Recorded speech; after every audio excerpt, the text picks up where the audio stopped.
시작하겠습니다. 일단 저는 저번 주에 이어서 네트워크 두 번째를 발표를 할 거고요. 오늘은 저번 주에 OSI 7계층 모델까지 이야기를 했기 때문에 오늘은 TCP/IP 모델에 대해서 이야기를 해볼 겁니다. 일단 이 두 개의 차이점부터 먼저 간단하게 얘기를 해보자면은 얘네를 일단 개발한 곳 자체가 다르고요. 그리고 OSI 모델은 전송 계층에서는 연결 지향적이지만 TCP/IP 모델은 계층이 비연결적이다라는 그런 차이점을 가지고 있고요. 그리고 OSI는 네트워크 계층을 사용해서 라우팅 표준 및 프로토콜을 정의하는데 TCP/IP 모델 같은 경우에는 인터넷 계층만 사용을 한다는 차이점이 있고, 그리고 OSI 같은 경우에는 개방형 시스템 상호 연결을 나타내는데 TCP는 전송 제어 프로토콜을 나타낸다라고 차이점을 인지하시면 됩니다.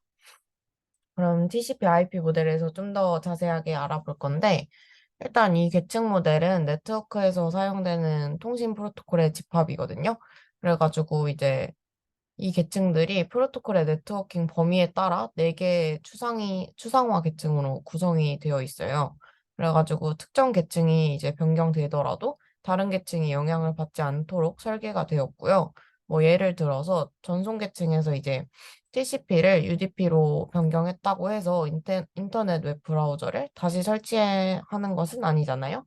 그렇게 유연하게 설계된 게 이제 TCP/IP 모델이다라고 생각을 하시면 되고요. 그리고 이제 여기 적혀 있는 거는 각 계층을 대표하는 스택이라고 생각을 하시면 됩니다. 그러면 이 TCP/IP 모델의 구현 환경에 대해서 이제 알아볼 건데, 일단 구현 환경은 이렇게 사용자 공간이랑 시스템 공간으로 나눌 수 있어요. 그래가지고 사용자 공간 같은 경우는 일반적으로 세션 계층부터 응용 계층까지의 기능을 사용자 프로그램으로 구현하는 곳을 사용자 공간이라 하고요.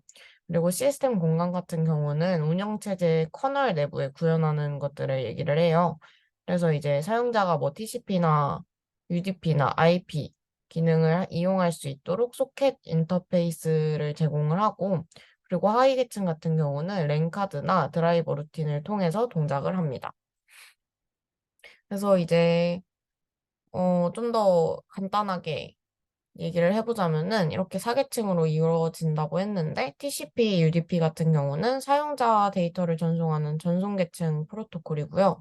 IP는 사용자 데이터를 전송하는 네트워크 계층 프로토콜입니다. 그리고 ICMP 같은 경우는 오류 정보를 전송하는 목적, 그리고 뭐 제어 관련 메시지를 전달하는 역할이고요. 그리고 ARP나 RARP는 IP 주소와 랜카드 인터페이스 주소를 매핑하는, 이 친구와 이 친구 이렇게 IP를 매핑하는 주소를 매핑시켜주는 역할을 한다고 합니다. 그래서 이제 TCP, IP 모델 각 계층에 대해서 좀 더 자세하게 알아볼 건데요. 일단 애플리케이션 계층부터 보겠습니다. 이 친구는 뭐 FTP나 HTTP, 뭐 DNS, 뭐 SSH 이런 응용 프로그램이 사용되는 프로토콜 계층이고요. 웹 서비스나 이메일 같이 뭐 서비스를 실질적으로 사람들에게 제공하는 층이에요. 그리고 다음은 전송 계층인데, 전송 계층은 이제 송신자와 수신자를 연결하는 통신 서비스를 제공을 하고요. 그리고 뭐 신뢰성이나 흐름 제어를 제공하고, 뭐 애플리케이션과 인터넷 계층 사이에 데이터가 전달될 때 중개 역할을 하는 친구입니다. 그래서 여기에는 대표적으로 TCP와 UDP가 있고요. 얘네들에 대해서 좀 더 자세하게 얘기를 해보자면은, 일단 TCP는 패킷 사이의 순서를 보장하고 연결 지향 프로토콜을 사용해서 연결하여 신뢰성을 구축하고 수신 여부를 확인하는 가상회선 패킷 교환 방식을 사용하는 친구입니다. 그래서 이 가상회선 패킷 교환 방식이 뭐냐면은 이제 각 패킷에 가상회선 식별자가 담겨져 있어요. 여기서 이게 이 파란 색깔이 가상회선이거든요. 그래서 이 패킷들이 이 가상회선을 따라서 이렇게 넘어갑니다. 그러면은 이게 수신 호스트한테 도착했을 때 이제 가상회전이 해제되고 패킷들은 전송된 순서대로 도착하는 방식을 가상회전 패킷 교환 방식이라고 하는데요. 그래서 이제 그림을 보면은 321 이렇게 순서대로 보냈는데 이렇게 똑같이 321 이렇게 도착한 것을 볼 수 있겠죠? 그리고 UDP 같은 경우는 순서를 보장하지 않고 수신 여부를 확인하지 않으며 단순히 데이터만 전달하는 데이터그램 패킷 교환 방식을 사용을 하는데요. 데이터그램 패킷 교환 방식 같은 경우에는 패킷이 독립적으로 이동을 하고 최적의 경로를 선택해서 가요. 그래가지고 이제 하나의 메시지에서 분할된 여러 개의 패킷이 이렇게 보면은 다 서로 다른 경로로 가는 걸 볼 수 있겠죠? 이렇게 근데 다 다른 경로로 가게 되니까 도착하는 순서도 전송된 순서와 다르게 도착을 하는 것을 우리는 볼 수 있습니다. 그래서 이 정도 차이점이 있는데 일단 우리는 TCP/IP 모델에 대해서 알아보고 있으니까 TCP 연결 성립 과정에 대해서 알아보겠습니다. 일단 TCP 연결 성립 과정은 3웨이 핸드쉐이크라는 작업을 진행을 하는데요. 이게 이제 먼저 이러한 과정을 말하기 전에 이 용어에 대해서 간단하게 설명을 하자면은 SYN은 싱크로나이제이션으로 연결 요청 플래그를 의미하고요. ACK는 에이크놀로지먼트, 응답 플래그, 그리고 ISN은 뭐 이니셜 시퀀스 넘버, 초기 네트워크 연결할 때 할당된 32비트 고유 시퀀스 번호다라고 이해를 하시면 되고요. 이 과정을 차례대로 보자면은 일단 첫 번째 단계에서 클라이언트가 서버한테 연결 요청 플래그를 보냅니다. 근데 이제 클라이언트의 ISN을 담아서 보내게 되겠죠? 이때 이 ISN이 그 새로운 TCP 연결의 첫 번째 패킷에 할당된 임의의 시퀀스 번호고요. 이 12010은 그냥 단순 예시니까 예시라고 보시면 됩니다. 이거는 다 장치마다 다르니까 그렇게 이해를 하시면 되고요. 무튼 그렇게 ISN을 담아서 연결 요청 플래그를 서버한테 보내겠죠? 그럼 서버는 이 받은 연결 요청을 수신을 하고 서버의 ISN을 담아서 다시 이 승인 번호와 함께 클라이언트에게 보내게 됩니다. 근데 이때 이 승인 번호에는 클라이언트의 ISN에 플러스 1 한 값을 승인 번호로 보내게 되는 거예요. 그렇게 해가지고 이제 클라이언트가 이 응답을 잘 받았다라고 다시 응답을 보내는 게 세 번째 단계인데 이때는 서버의 ISN에 플러스 1한 값을 승인 번호로 보냄으로써 신뢰성을 구축을 하는 겁니다. 그래서 이렇게 신뢰성을 구축을 하고 난 다음에 데이터 전송을 시작하게 되는 거예요. 그래서 TCP가 이러한 과정을 거치기 때문에 신뢰성이 있는 계층이라고 하는데 UDP는 이러한 과정 없이 진행이 돼가지고 신뢰성이 없는 계층이라고 한다고 합니다. 음. 근데 이제 연결을 했으면은 해제하는 과정도 있어야겠죠? 그래서 이거는 이제 4웨이 핸드쉐이크 과정을 통해서 진행을 하는데 일단 1번, 2번, 3번, 4번 이 과정을 먼저 볼게요.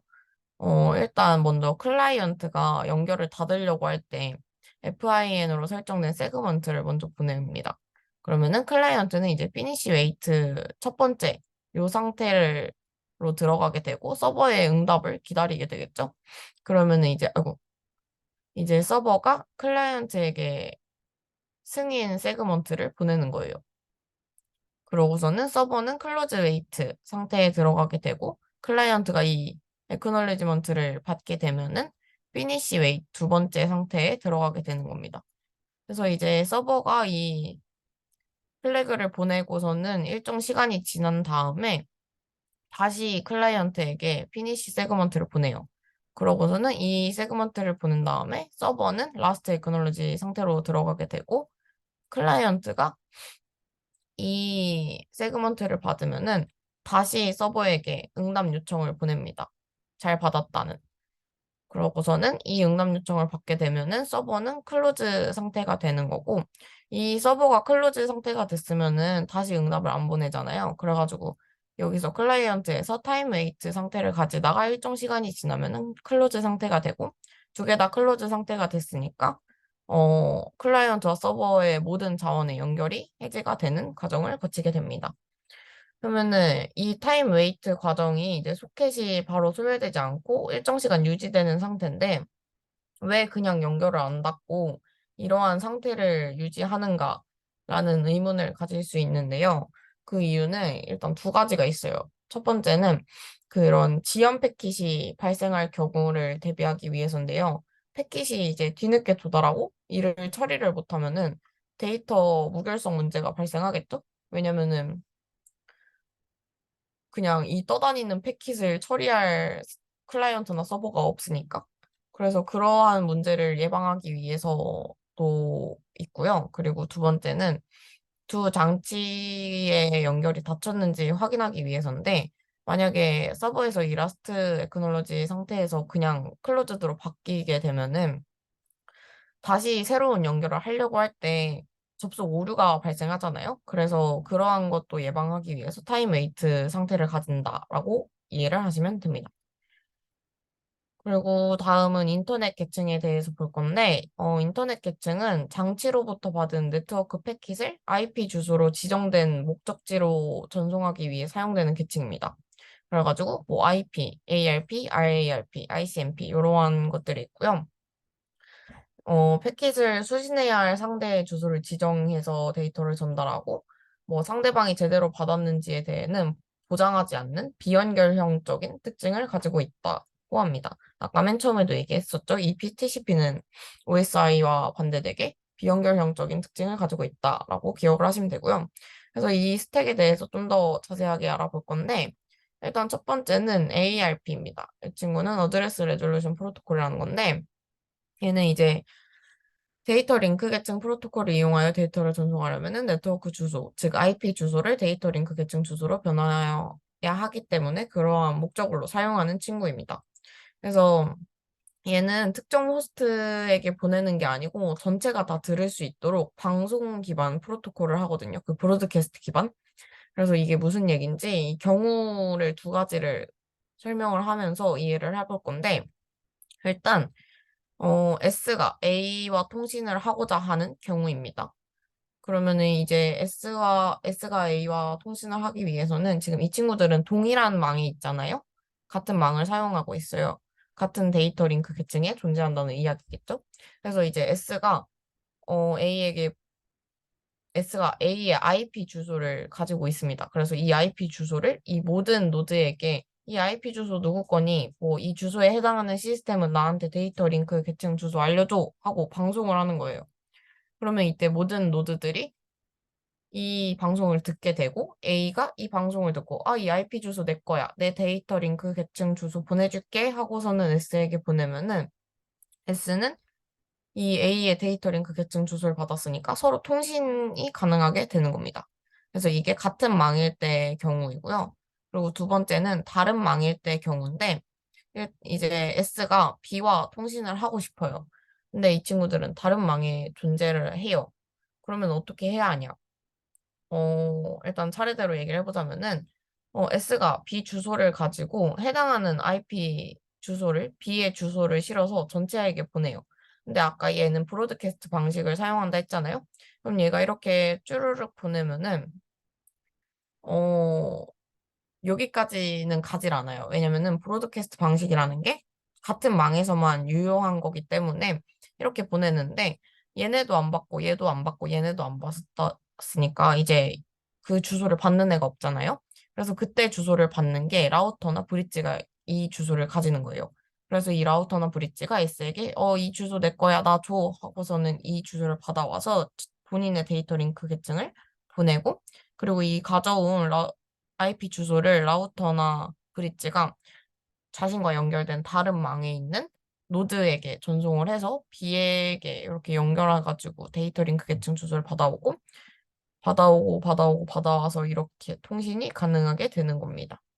그래서 이게 이제 다른 망에서 통신을 하는 방법이고요. 그래서 결론적으로 ARP 같은 경우는 IP 주소를 가지고 데이터 링크 계층 주소를 받아온다라고 짧게 이해하시면 됩니다. 그리고 다음은 RARP인데 이 친구는 ARP와 동일한데 앞에 리버스가 붙은 거겠죠? 그럼 이거는 ARP의 반대라고 생각을 하시면 되는데 그럼 그 의미가 데이터 링크 계층 주소를 가지고 IP 주소를 받아오는 그런 의미겠죠? 근데 이제 우리가 생각을 할 수 있는 게 일반적으로 IP 주소를 가지고 통신하는 게 일반적인데 왜 IP 주소를 얻어오는 거냐라고 생각을 할 수 있잖아요. 그래서 이것도 맞는 얘기예요. 왜냐면 일반적으로 우리가 사용하는 PC에는 RARP가 존재하지 않아요. 왜냐면은 우리가 사용하고 있는 자신의 IP 주소를 하드디스크에 저장하고 그걸 통해서 우리는 통신을 하는 거니까 그렇게 생각을 할 수도 있는데 어 디스크가 없는 장치에서는 RARP가 필요하거든요. 근데 이제 디스크 없는 장치가 뭐가 있냐면은 뭐 엑스터미널이라는 게 있는데 이런 거는 뭐 이제 고해상도 모니터나 메모리는 갖추고 있는데 파일 폴더를 보관하는 하드 디스크가 없어가지고 그럴 때 파일 서버를 공동으로 이용하는 거를 엑스터미널이라고 해요. 그래가지고 뭐 워크스테이션 같이 뭐 유닉스 기반의 운영체제 실행되는 서버 이런 거를 이야기를 합니다. 그래서 이런 엑스터미널 같은 경우에는 RARP가 필요하다고 생각을 하시면 되고요. 이 친구는 어떻게 이루어지냐면은 일단 호스트가 부팅을 하면은 랜카드에서 맥 주소, 데이터 링크 계층 주소를 알아낸 다음에 메시지를 생성을 합니다. 그리고 그 메시지를 서버에 보내겠죠. 데이터 링크 계층 주소를 심어가지고 담아가지고 보내면은 이제 서버에서 그 데이터 링크 계층 주소에 해당하는 IP 주소를 실어서 메시지를 생성을 하고 그걸 다시 응답을 보내주는 거예요. 그래가지고 이제 호스트가 자신이 받은 메시지를 처리해서 자신의 IP를 확인하는 그런 방식이 바로 RARP다라고 이해를 하시면 됩니다. 그리고 다음은 ICMP인데요. 이제 얘는 인터넷 컨트롤 메시지 프로토콜이라고 사용자 데이터의 전송 과정에서 오류가 발생하면 오류 메시지가 생성되는데 이를 전송하는 기능을 담당하는 프로토콜입니다. 그래가지고 이게 무슨 의미냐 하냐면 일단 이렇게 구성이 돼 있어요. 그래서 보낼 때 오류가 발생한 음?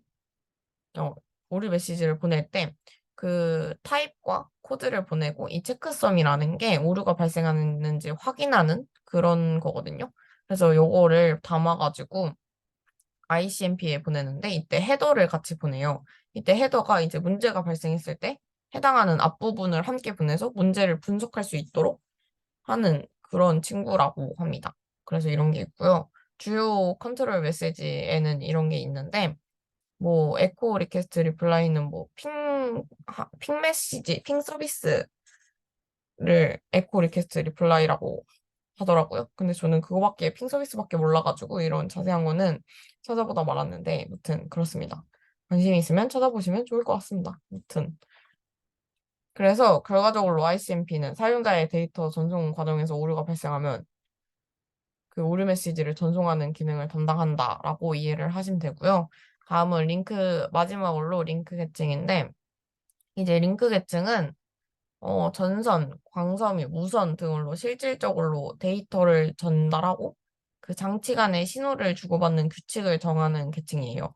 그래서 네트워크 인터페이스 계층이라고도 하는데 이제 OSI에서는 데이터 링크 계층과 물리 계층으로 나눴었잖아요. 이때 물리 계층이 무선랜, 유선랜 사용해서 0과 1로 이루어진 데이터를 보내는 친구였고, 그리고 데이터 링크 계층은 이더넷 프레임 통해서 에러 확인, 흐름 제어, 접근 제어를 담당하는 계층이었는데, 이거를 한 번에 묶은 것이 바로 링크 계층이다. 그리고 TCP에서는 이렇게 얘네들을 묶어서 네트워크 인터페이스 계층을 사용한다라고 보시면 됩니다.